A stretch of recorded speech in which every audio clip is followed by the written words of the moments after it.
नमस्कार, मैं हूं संजय शर्मा। आप देख रहे हैं 4 पीएम न्यूज़ नेटवर्क। क्या बिगड़ जाता चचा ट्रंप का अगर वो हमारे मोदी जी को भी बुला लेते? अरे एक प्लेट ही तो खाना थी, जैसे हम लोगों के दोस्तों के पार्टी-वार्टी होती है, तो कुछ दोस्तों को बुलाती नहीं है कि 2000 रुपए की प्लेट का खर्चा बढ़ जाएगा। अमेरिका में ये समस्या थोड़ी ना थी। मोदी जी अपने जहां से जाते कोई पेट्रोल का पैसा थोड़ी ना लेते ट्रंप से। लेकिन ना बुला के गजब की बेइज्जती करी और जले पे नमक कैसे छिड़का? मुकेश अंबानी को बुला लिया। अब सोशल मीडिया में लोग कह रहे हैं कि ट्रंप को पता है कि देश का असली मालिक कौन है। मोदी जी तो काम चलाऊ सत्ता है, असली मालिक अंबानी है। क्या वाकई में भारत का यह अपमान है? वो मोदी जी जाके कहते थे अब की बार ट्रंप सरकार, और ट्रंप ने उनके साथ व्यवहार किया। लेकिन ट्रंप की इस हरकत का, मोदी जी के अपमान का भारत में क्या असर होगा?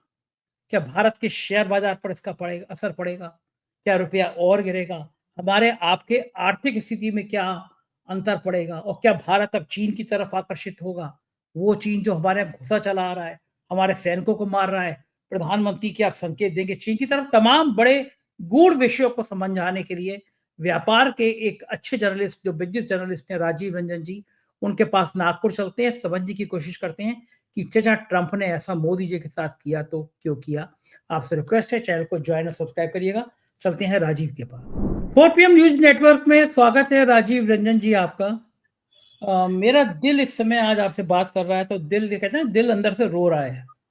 अब वो दिल का रोना चूँकि चेहरे पे आ नहीं सकता तो मैं दिखा नहीं पाऊँगा, लेकिन मेरा दिल रो रहा है और आप पूछेंगे कि ऐसा क्यों हो गया? मैं क्यों इतना दिल दुखी हूँ? आप बताइए, चाचा ट्रंप की इतनी हिम्मत हो गई कि उसने हमारे प्रधानमंत्री को नहीं बुलाया शपथ ग्रहण में। कहाँ हमारे प्रधानमंत्री जी अपनी सारी इज्जत दांव पे लगा के पिछली बार कितनी जोर का नारा लगाए थे, अब की बार ट्रंप सरकार। पूरी दुनिया हैरान हो गई थी। भारत के किसी प्रधानमंत्री ने आज तक, आजादी के बाद से आज तक, किसी दूसरे राष्ट्र में जाके किसी दूसरे राष्ट्राध्यक्ष का ऐसा प्रचार नहीं किया। ये प्रधानमंत्री की मैं क्वालिटी मानूंगा। दोस्ती निभाते हैं तो हर दर्जे की निभाते हैं, गले गले तो डूब के निभाते हैं, जान देने वाली, क्या शोले पिक्चर के जय और वीरू होंगे ऐसी दोस्ती निभाते हैं। और ये चचा ट्रंप, अरे क्या एक निमंत्रण पत्र पर एक कुर्सी पे बैठना था हमारे प्रधानमंत्री को, कितना खा लेते? वो तो वैसे भी कम खाते होंगे, 75 साल के हो गए। हम लोगों के कभी शादी ब्याह में लोग प्लेटें गिनते हैं कि यार 2000 रुपए की प्लेट है, कम लोगों को बुलाओ। तो ऐसे थोड़ी ना अमेरिका का राष्ट्रपति करता होगा कि यार 3000 रुपए की प्लेट एक मोदी जी खा जाएंगे। लेकिन यार गजब है। अच्छा ना बुलाते तो लेकिन मुकेश अंबानी को बुला लिया, बताइए राजीव भाई। मुकेश अंबानी ने उनकी पत्नी जाएंगे ट्रंप के, और प्रधानमंत्री नहीं जाएंगे। और सोशल मीडिया पे इतने दुष्ट लोग हैं ना, मजाक उड़ा रहे हैं, उनको क्यों कह रहे हैं कि ट्रंप को पता है कि भारत का असली मालिक कौन है। मोदी थोड़ी ना है, जो असली मालिक है उनको बुला लिया उन्होंने वहां पे। लेकिन राजीव जी खराब बात है, मतलब हम कितना ही अपने प्रधानमंत्री को कुछ भी कह लें, दुनिया भर में भारत की इतनी बेइज्जती हुई है। अरे चीन अमेरिका की बैंड बजा रहता है, दुश्मनी है खुलेआम, तो चीन के राष्ट्रपति को न्योता दे दिया। और चीन का राष्ट्रपति भी इतना अकड़ू, उसने कहा हम नहीं आएंगे, हमारा कुछ अच्छे हो जाएगा। लोग तो कह रहे हैं सोशल मीडिया पे, इतने बदतमीज लोग हैं, लिख रहे हैं कि हमारे जयशंकर जी पहुंचे वहां पे, मतलब गिड़गिड़ाते रहे कि एक न्योता दे दो, एक इन्विटेशन कार्ड दे दो, हम अपनी प्रेस से छपवा लाएंगे और तुम मोहर लगा दो अपनी कि तुम बुला लिया, या हमारे प्रधानमंत्री आएंगे तो बुला लेना।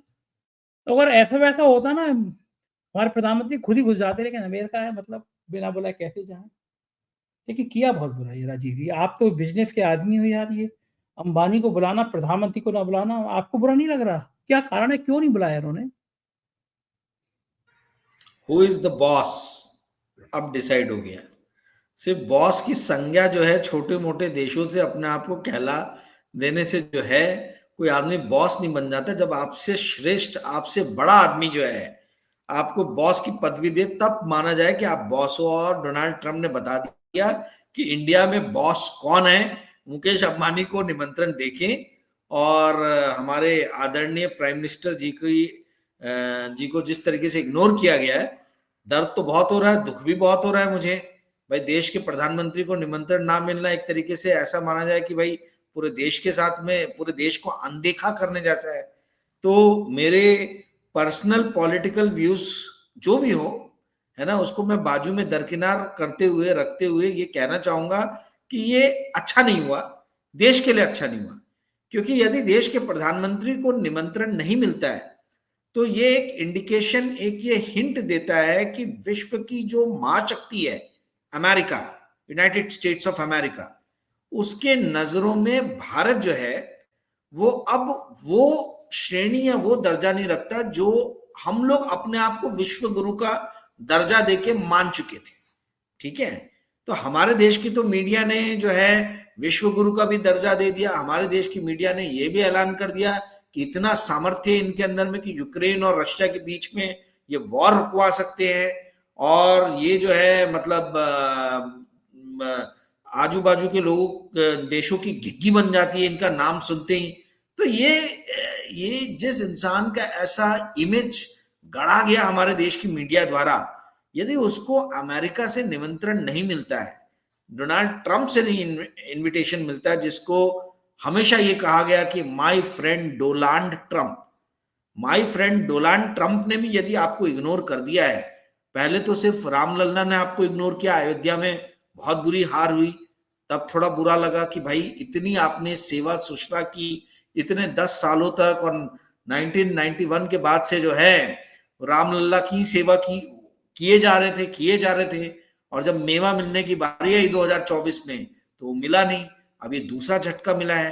अब आप ये पूछेंगे कि ऐसा क्यों हो रहा है, आपका यही सवाल होगा कि भाई ऐसा क्यों हो रहा है। देखिए, मुझे लगता है दो मुद्दे जो हैं उसके कारण अमेरिका के अंदर में मोदी सरकार के लिए थोड़ा सा मोदी सरकार के साथ में दूरियां बढ़ी हैं। एक तो जो पन्नू वाला मैटर है, देखिए ये अपने आप में एक बहुत बड़ा कहा जाए दुस्साहस, अमेरिका की ब्यूरोक्रेसी और जो उनके विदेश मंत्रालय ने जो रुख अपनाया था, उससे ये लगता है कि भारत ने ऐसा दुस्साहस कैसे कर लिया, भारत से ज्यादा मोदी सरकार ने ऐसा दुस्साहस कैसे किया कि हमारी सरजमी पे हमारे किसी नागरिक को मारने के लिए साजिश रची जा रही है। उस वक्त में तो हमने अपनी बहुत पीठ थपथपाई कि नहीं देखो इंडिया तो अब तो भारत घुस के दे, कहीं भी घुस के मारता है, परंतु उसके जो अब परिणाम है, दुष्परिणाम है, जो भी आप कह लें, वो नजर आ रहा है। वर्ल्ड ट्रेड जो है, ग्लोबल ट्रेड जो है, उसके अंदर में यदि वर्ल्ड का सबसे बड़ा इंपोर्टिंग कंट्री, वर्ल्ड का जो सबसे बड़ा कहा जाए ट्रेड में रोल निभाने वाला कंट्री, यदि आपको उतनी तवज्जो नहीं दे रहा है तो ये पूरे देश के लिए जो है खतरे की घंटी बनना चाहिए। पहली चीज ये हुई। दूसरी चीज ये हुई कि एक शायद सिग्नल मिल रहा है कि जिस तरीके से यूक्रेन रशिया वॉर के बाद से हमने रशिया के साथ में अपनी नजदीकियां बढ़ाई हैं, वो अमेरिका को और वेस्टर्न पावर को पसंद नहीं आ रही है। तो हम दोनों तरफ से बैटिंग करने की कोशिश कर रहे हैं, कहीं ऐसा ना हो कि हम दोनों ही तरफ के कोई भी पिच पे खेल ना पाए। तो हमको एक रुख लेना ही पड़ेगा। Sanjay ji, mark my words, बहुत सारे लोग जयशंकर जी की बहुत तारीफ करते हैं और ये कहते हैं मोदी जी ने इतनी सारी विदेश यात्राएं की हैं कि भैया विदेशों में भारत का डंका बज रहा है।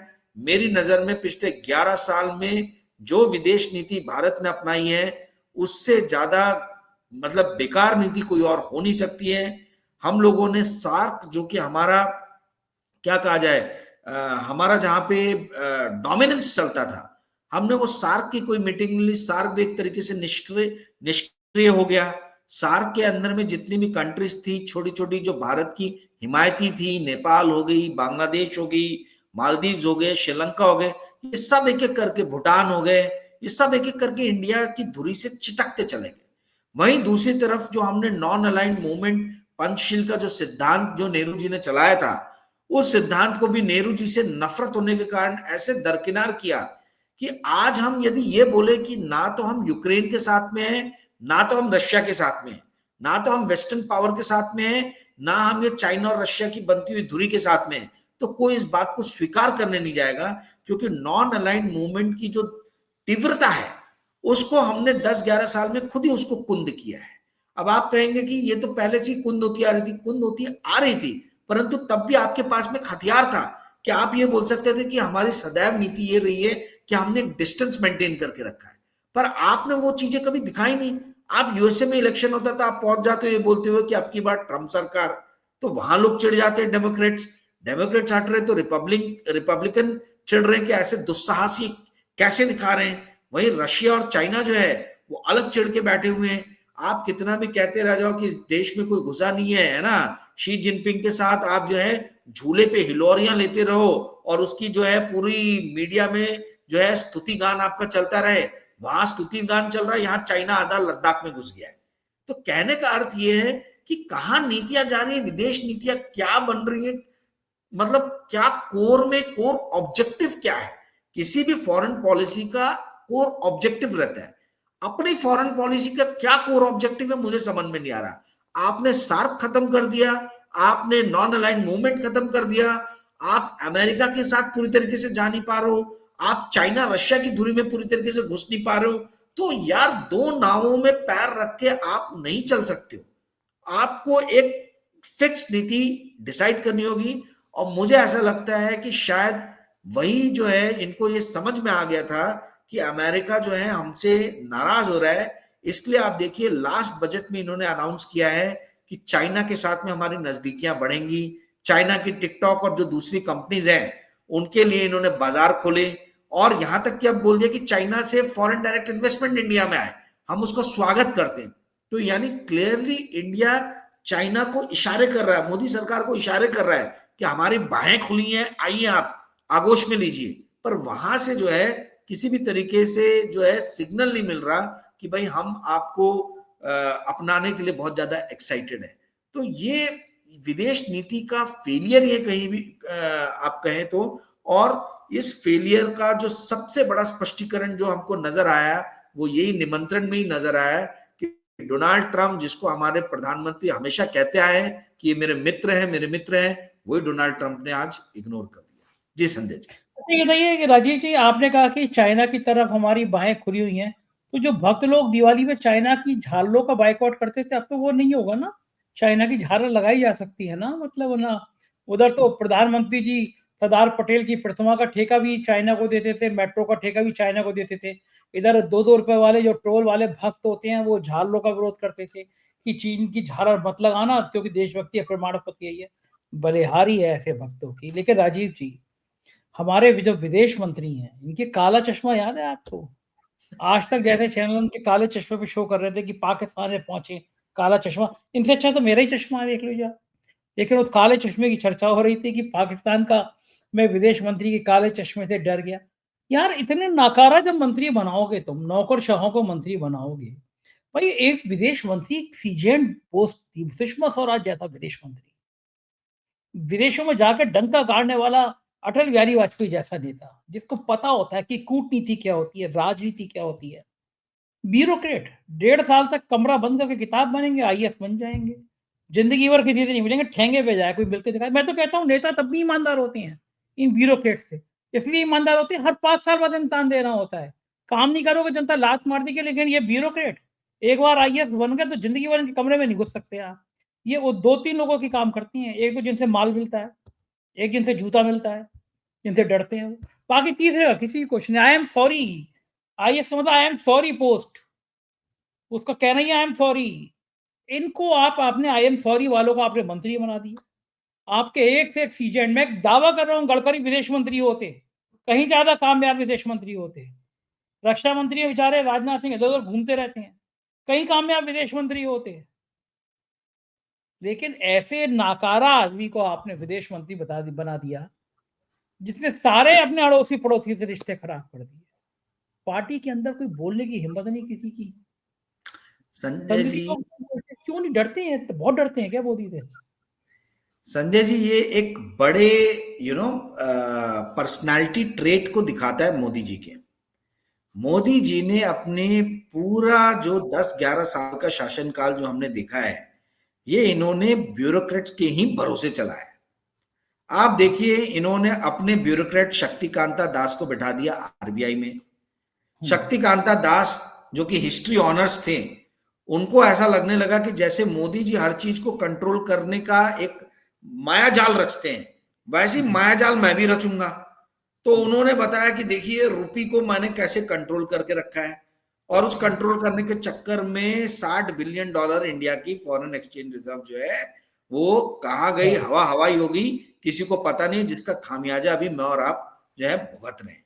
और इसकी कहीं रिपोर्टिंग नहीं है, नेशनल मीडिया में कहीं इस चीज की रिपोर्टिंग नहीं है कि भैया किस तरीके से हिस्ट्री ऑनर्स बंदे को आरबीआई का गवर्नर बना के कैसे आज इंडिया के लिक्विडिटी सिस्टम मार्केट से कंप्लीटली जो है लिक्विडिटी गायब हो गई है। लिखने के लिए इस पर बहुत अच्छा आर्टिकल लिखा जा सकता है, परंतु पूरी तरीके से गायब है। लिख कौन रहा है? अरविंद सुब्रमण्यम, ठीक है, पत्रकार कोई नहीं लिख रहा। ये एक अलग प्रचलन आज की डेट में इंडिया की मीडिया में चला गया है कि पत्रकारों के हाथ बांध दिए, उनको कुछ भी लिखने नहीं दिया जा रहा है। लिखेगा कोई और बाहर का एक्सपर्ट, आप नहीं लिखोगे, ताकि मालिकों के, मीडिया मालिकों के ऊपर में कुछ नहीं आए। तो ये इन्होंने अपने ब्यूरोक्रेट्स, आर के सिंह कौन था, मलिक साहब कौन थे जो आपके यूपी से चुन के आते हैं, मेरठ से, ठीक है, फिर आपके हरदीप पुरी जी हो गए, फिर ये हो गए आपके विदेश मंत्री जयशंकर जी। ऐसे ना जाने कितने आपको मंत्री दिखेंगे जिनका कोई भी जनता जनार्दन के प्रति पहले, भाजपा में घुसने के पहले कोई भी उनका अकाउंटेबिलिटी उनकी नहीं थी। जो आपने बोला आई एम सो सॉरी, वो वाले पोस्ट वाले ये सारे लोग थे।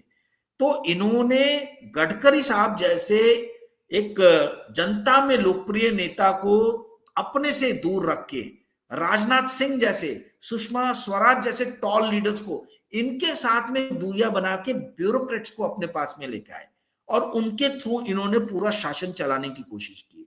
मेरी नजर में ये एक हीन भावना को शो करता है कि यदि आपके अंदर में टैलेंट नहीं है तो आप क्या करोगे, आप 10 ऐसे लोगों को अपने आजू बाजू में खड़े कर दोगे कि कोई आपके ऊपर में उंगली ना उठा पाए। सबका जो अचीवमेंट जो है उसको तो आप क्लेम कर लोगे, जो भी दूसरा आदमी अचीव करेगा वो बोलेगे मोदी जी का डंका है, मोदी इकोनॉमिक्स है, मोदी मैजिक है ना। वहां पे जो है मोदी करिश्मा है, वहां पे सभी लोगों का अचीवमेंट लेने के लिए आप तैयार हो। बट जहां फेलियर होता है तो क्या बोला जाएगा, शक्तिकांता दास का फेलियर है, जयशंकर का फेलियर है, हरदीप सिंह पुरी का फेलियर है, आरके सिंह का फेलियर है, वहां मोदी का फेलियर नहीं होगा। तो आप समझ रहे हैं ये बड़े ही कुटिलता के साथ में ये व्यू रचना की गई है। यदि इसके बदले गडकरी जी होते तो चिल्लाते मेरा फेलियर कैसे है भाई, आपके बोलने पे आपने जो बोला वो सारी पॉलिसीज मैंने इंप्लीमेंट की, तो आप मेरे ऊपर में कैसे आप फेलियर को ढकेल रहे हो, आपको लेना पड़ेगा, मैं नहीं लूंगा। You are the captain of the team, captain of the team जो है उसको लेना पड़ेगा सक्सेस या फेलियर दोनों का ही। अगर सक्सेस आपका तो फेलियर भी आपका। इसीलिए इसी डर से कि भाई फेलियर मेरे दामन में ना आके गिरे, इन्होंने अपने आजू बाजू में ऐसे लोगों को खड़ा किया जो पलट के इनको कुछ बोल नहीं सकते, जिन्होंने पलट के कभी भी इनको नहीं कहा कि भाई हमारे रिलेशनशिप बर्मा से या श्रीलंका से या बांग्लादेश से खराब हुए तो आपके कारण खराब हुए। क्या जरूरत है आपको अडानी को वहां घुसाने की, क्या जरूरत है आपको शेख हसीना को इतना तवज्जो देके भारत में जो है शरण देने की। ये तो आपके कहने पे हो रहा है ना, कोई मेरे कहने पे नहीं हो रहा है। तो विदेश नीति कहां गलत हो रही है, आपकी नीति गलत हो रही है। ये शंकर जी कभी भी खुल के ऐसे मोदी को नहीं बोल सकते। इसीलिए ये बहुत लोग सोचते नहीं है, फेलियर ये कोई विदेश मंत्री का नहीं है, फेलियर है कैप्टन का। कैप्टन कौन है? नरेंद्र मोदी। यदि आप हर जगह तारीफें लूट रहे हो तो आपका काम है, यदि गलत हो रहा है तो आप सामने आए और सामने आके बोले कि रुपया अगर गिर रहा है तो ये मेरी गलती है, ये शक्तिकांता दास की गलती नहीं है, ये निर्मला सीतारमण की गलती नहीं है, गलती मेरी है। यदि विदेश फॉरेन फ्रंट पे बांग्लादेश जैसा छोटा देश जिसको हमने आजादी दिलाई, हमारे हजारों सैनिक कुर्बान हुए इस देश को आजाद कराने के लिए, यदि उसको हमने आजादी दिलाई है तो वो देश यदि हमारे खिलाफ जा रहा है तो उसके लिए आपको आके बोलना पड़ेगा कि ये मेरा फेलियर है, ये विदेश मंत्रालय का फेलियर नहीं है। तो कहने का अर्थ ये है कि भैया राम राम जपना और सभी का अचीवमेंट करना, ये नीति जो है ये अब लोग समझ गए हैं, ठीक है। और ये जो करिश्मा आपने जो कुछ मीडिया के मालिकों को अपने जेब में करके हैं, कैरेट या स्टिक पॉलिसी अपना के, या तो उनको लालच देके या उनको डंडा दिखा के जो आपने मीडिया में छवि अपनी गढ़ी थी, जो आपने अपने आप को महापुरुष बना दिया था, अब आप खुल के सामने आ रहे हो, सबके सामने जो है इस चीज का भांडा फोड़ हो रहा है कि आप जो है महापुरुष नहीं हो, आप दोगले पुरुष हो। और आपके कारण आपके इर्द गिर्द जितने भी लोग हैं सारे लोग सफर कर रहे हैं, पर आपके इर्द गिर्द सारे डरपोक लोग हैं डरपोक लोग आपके खुल के नहीं बोल पा रहे हैं कि ये आपकी गलतियां जिसके कारण ये देश आज की डेट में भुगत रहा है। जी संजय जी। बिल्कुल बिल्कुल ठीक कह रहे हैं। अब मेरे आखिर में बस सिर्फ आखिरी दो सवाल। पहला सवाल ये है कि रुपया अभी कितना और गिरेगा? कमाल कर दिया है रुपये ने गिरने ने। प्रधानमंत्री जब प्रधानमंत्री नहीं बने थे तो कहते थे रुपये का गिरने का मतलब प्रधानमंत्री की साख गिरना, अब तो खुद उनकी साख गिर रही है। और दूसरा सवाल कि ट्रंप ने जिस तरह मोदी को बेइज्जत किया, क्या उससे भारत के शेयर बाजार पर भी कोई असर पड़ सकता है? बहुत ज्यादा असर पड़ सकता है। ये एक इंडिकेशन है, एक ये हिंट है कि इंडिया के साथ में जो हम ये सोच रहे थे कि हमको स्पेशल रियायतें मिलेगी जब ट्रंप टैरिफ लगाएंगे, तो वैसी कोई रियायत मिलती हुई दिख नहीं रही है। और पिछले हफ्ते यदि आप देखें तो आईटी के स्टॉक्स, आईटी कंपनीज जो है लगभग ऑन एन एवरेज 60% रेवेन्यू जो है अमेरिका से कमाता है। यानी नॉर्दर्न अमेरिकन मार्केट जो है, कनाडा और लैटिन अमेरिकन मार्केट, इनसे 60 से 65% रेवेन्यू जो है इनका ये दोनों कॉन्टिनेंट से आता है, जिसमें अमेरिका ही मेन है, बाकी तो छोटे छोटे ऐसे होंगे, बहुत कम होगा। तो आईटी कंपनी से सबसे ज्यादा पिटी है। अब अगर रुपया नीचे गिर रहा है तो आईटी कंपनीज को तो फायदा होना चाहिए, क्योंकि आईटी कंपनीज को डॉलर में पेमेंट होता है। जैसे आपको यूट्यूब से डॉलर में पेमेंट होता है, तो अब आपको ज्यादा रुपए मिलेगा। ज्यादा रुपए मिलेगा तो आप इंडिया में ज्यादा रुपए लाओगे, पर आपको अपने कर्मचारियों को तो रुपया में ही पेमेंट करना है, डॉलर में तो करना नहीं है। तो जहां आपको पहले 80 मिल रहा था, अब आपको 90 मिल रहा है, पर जिसकी सैलरी 50 है उसको तो 50 ही देना पड़ रहा है, तो 40 रुपए तो आपके बच रहे हैं। तो वो फायदा होने के बाद भी, डॉलर के गिरने के बाद भी, रुपया के गिरने के बाद भी आईटी कंपनी जो है वो अच्छा परफॉर्म नहीं कर रही है। कारण ये है कि अब सबको लग रहा है कि ट्रम्प जो है ना वो मरोड़ने वाले हैं, ट्रम्प जो है वो पेच कसने वाले हैं, और ट्रम्प जो है वो अब ये बताने वाले हैं कि माय फ्रेंड डोनाल्ड ट्रम्प बोलने से अब काम नहीं चलेगा। आप भी अपने मार्केट उतने ही खोलिए जितने कि अमेरिका ने इंडिया के लिए अपने मार्केट खोले हैं। और आप इस बात को समझिए संजय जी, जो सबसे बड़ा hidden time bomb Indian corporate की बैलेंस शीट पे है वो है foreign currency loan, dollar denominated loan, जो इन्होंने एक्सटर्नल कमर्शियल बोरिंग की है, जो $475 बिलियन के आसपास में है। अब 85 रुपए मल्टीप्लाई में कर लीजिए, $1 बिलियन यानी 8,500 करोड़, 8,500 करोड़ इंटू 475 कर लीजिए, उतने लाख करोड़ जो है उतना एक्सटर्नल कमर्शियल बोरिंग है इंडिया का। तो ये जैसे जैसे बढ़ता जाएगा डॉलर, रुपया कमजोर होता जाएगा, वैसे वैसे इंडियन कॉर्पोरेट्स के बॉटम लाइन पे उसका इफेक्ट आने वाला है, इंपैक्ट आने वाला है, पहली चीज। दूसरी चीज, बॉटम लाइन पे इंपैक्ट आएगा तो शेयर प्राइसेस पे भी इंपैक्ट आएगा, इसमें कोई सवाल ही नहीं है, क्योंकि शेयर प्राइसेस कुछ नहीं होते हैं। शेयर प्राइसेस आपके फ्यूचर के प्रॉफिट को आज की डेट में जो डिस्काउंट करके वैल्यू निकाली जाती है वो होता है, एक तरीके से ये समझिए, ठीक है। तो शेयर मार्केट पे भी इंपैक्ट आएगा। और सबसे बड़ा जो इसके अंदर में मुझे दिख रहा है वो ये दिख रहा है कि जो मेरे आपके जैसे लोग जो है मध्यम वर्ग के या लोअर मिडिल क्लास या लोअर क्लास के, हम लोग कंज्यूम बहुत ज्यादा करते हैं। रिच लोग जो रहते हैं वो सेव करते हैं, वो एसेट खरीदते हैं, वो जमीन में पैसे लगाते हैं, वो शेयर्स में पैसे लगाते हैं। पर मेरे आपके जैसे लोग या लोअर क्लास के लोग ये खाते ज्यादा है, वो उपभोग में, कंजम्पशन में ज्यादा लगाते हैं। तो जैसे जैसे डॉलर बढ़ेगा, रुपया कम होगा, तो India is a consumption based economy. Consumption का जीडीपी में जो है वो कंट्रीब्यूशन कम होता जाएगा। इंडिया इन्वेस्टमेंट लेड इकोनॉमी नहीं है चाइना की तरह, इंडिया कंजम्पशन लेड इकोनॉमी है, ठीक है। जीडीपी का फॉर्मूला क्या होता है? GDP is equal to consumption plus investment plus government plus export minus import. तो इंडिया में कंजम्पशन जो फैक्टर है वो बड़ा रोल प्ले करता है, तो वो कंजम्पशन जो है वो कंजम्पशन कम होगा। दूसरा, गवर्नमेंट ने अभी तक प्राइवेट सेक्टर इन्वेस्टमेंट नहीं कर रहा था, तो वो कमान गवर्नमेंट ने बस संभाली थी। पर अब गवर्नमेंट की भी कमाई कम होगी, क्योंकि पिछली बार आरबीआई ने 2,11,000 का स्पेशल डिविडेंड दिया था। रुपया कमजोर होने से इस बार ठन गोपाल को डिविडेंड ज्यादा मिलने नहीं वाला। लास्ट टाइम 1,35,000 करोड़ का कैपिटल गेन मिला था भारत सरकार को, हम सब सारे इन्वेस्टर्स से शेयर मार्केट ऊपर जाने का। इस बार शेयर मार्केट नीचे आ रहा, तो कैपिटल गेन भी कुछ ज्यादा इनको एज ए टैक्स कलेक्शन मिलने नहीं वाला। तो गवर्नमेंट के पास जब खुद की आमदनी कम होगी तो वो इन्वेस्ट कहां से करेगी? तो प्राइवेट इन्वेस्ट नहीं कर रहा, गवर्नमेंट भी इन्वेस्ट नहीं कर रही, और एक्सपोर्ट तो हमारा वैसे ही कम रहता है, इंपोर्ट ज्यादा रहता है। तो इसका फर्क पूरी की पूरी इकोनॉमी पे, वाइडर पिक्चर पे नजर आएगा। जी संजय जी। बिल्कुल, बहुत-बहुत शुक्रिया राजीव भाई, आपने इतनी अच्छी बात हमको समझाई, ज्ञान की बात समझाई, हो सकता है ट्रम्प चचा को तो पहुँच जाए ये बात, सारी बातें। शुक्रिया, थैंक यू राजीव भाई, शुक्रिया। तो इधर राजीव रंजन जी, और आपने सुनी पूरी बातचीत। आप भी मेरी तरह सहमत होंगे कि ट्रम्प चचा को ये सब नहीं करना चाहिए था, लेकिन ताकतवर लोग हैं, कुछ करें, इसमें हम और आप क्या कर सकते हैं? बस आप तो ये बताइएगा, बातचीत ठीक थी? अगर ठीक थी तो तुरंत चैनल को सब्सक्राइब करिएगा। शुक्रिया, थैंक यू।